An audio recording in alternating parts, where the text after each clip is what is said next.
Money health show में मैं मीनाक्षी आप सभी का बहुत बहुत स्वागत करती हूँ। सेहत से जुड़ी जानकारियों के लिए आप हमारे YouTube पेज को लाइक शेयर सब्सक्राइब जरूर कीजिए। So do hit the bell icon. आज का शो शुरू करती हूँ जहाँ मेरे साथ है डॉक्टर अब्दुल मलिक। 2 साल का इनको एक्सपीरियंस है और एज अ डायरेक्टर ये दिल्ली सिग्नेचर हॉस्पिटल में प्रैक्टिस कर रहे हैं जो कि गाजियाबाद में लोकेटेड है।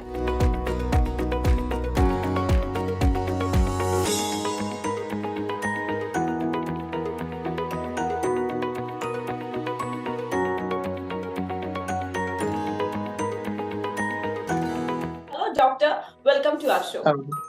Hello welcome.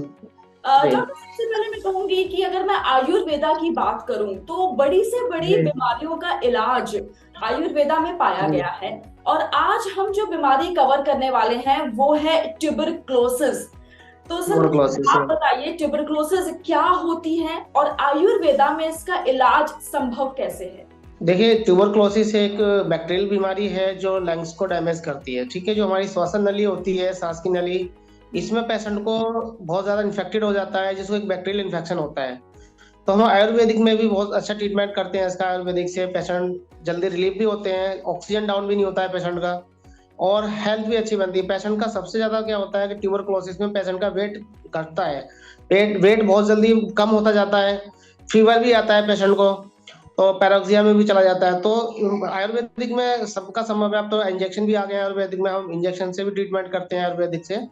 और इसका जो पाउडर आता है, चूर्ण जिसको बोलते हैं, उससे भी ट्रीटमेंट संभव है। तो जानलेवा बीमारी तो है, अगर इसको टाइम से अगर इलाज करा जाए तो ये जानलेवा बीमारी नहीं है। और अगर टाइम से ट्रीटमेंट नहीं कराते हैं तो पेशेंट इसमें जानलेवा बीमारी भी हो सकती है, पेशेंट डेथ भी हो जाती है। ऑक्सीजन डाउन होने के कारण फिर टैकीकार्डिया में पेशेंट चला जाता है, हार्ट अटैक की वजह से फिर मौत हो जाती है पेशेंट की।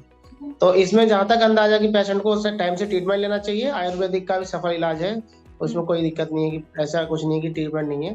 ट्रीटमेंट सेफ है, बहुत अच्छा है।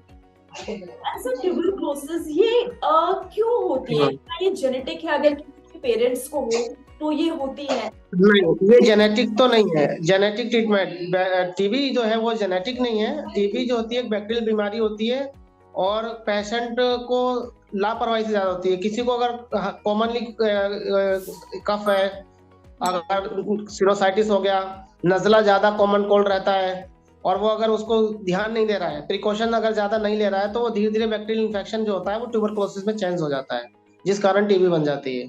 ये कोई जानलेवा बीमारी नहीं होती, लेकिन अगर अगर ट्रीटमेंट ना ले तो पेशेंट खत्म हो सकता है।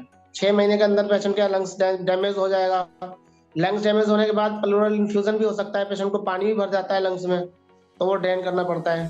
सर क्या ये एक इन्फेक्शियस डिसीज है? क्या ये फैलती है? जैसे अगर किसी को टीबी है तो उसके पास जाने से या उसके उठने बैठने से क्या सामने वाले को भी टीबी हो सकती है? नहीं, सामने वाले को टीबी टच करने से नहीं होगी, लेकिन अगर वो सांस लेता है, अगर छींकता है, जोर से खांसता है और ज्यादा 1 गज की दूरी पे अगर कोई दूसरा सामने वाला उससे क्लोज बैठेगा तो शायद उसको हो सकती है, लेकिन एकदम अटैच करने से या पास बैठने से नहीं होगी। अगर वो छींकता है, खांसता है, लगातार कंटिन्यू कफिंग करता है तो दूसरे पेशेंट को इन्फेक्टेड कर सकता है, उससे इन्फेक्शन होगा। ओके, जैसे आपने बोला कि फीवर आता है इसके पहले, तो कई बार जैसे लोगों को नॉर्मली फीवर आता है वो वायरल की मेडिसिन ले लेते हैं। अगर कॉफ है उनको लगता है मे बी कोल्ड हो रखा है इसलिए हमें खांसी आ रही है। सो आप क्या करेंगे? वो कौन सा पॉइंट होता है कि पेशेंट को सीधा डॉक्टर के पास जाके कंसल्ट करना चाहिए?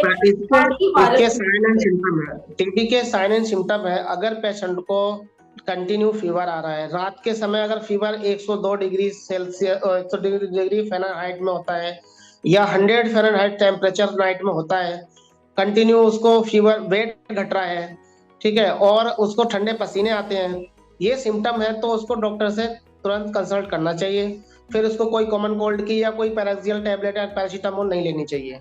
कॉमन कोल्ड में लोग क्या करते हैं कि कंटिन्यू बुखार आता रहता है, वो सिर्फ बुखार की टैबलेट खाते रहते हैं और ट्यूबरकुलोसिस बढ़ता चला जाता है। टीबी के दौरान हमें कुछ खाने पीने का भी देखना चाहिए कि कुछ चीजें खानी चाहिए, कुछ चीजें नहीं खानी चाहिए, ऐसा भी है? खाने पीने में अगर कोई कोल्ड चीज अवॉइड करनी चाहिए, कोल्ड ड्रिंक हो गई वो अवॉइड करना है, बाहर के केमिकल फूड है वो अवॉइड करना है।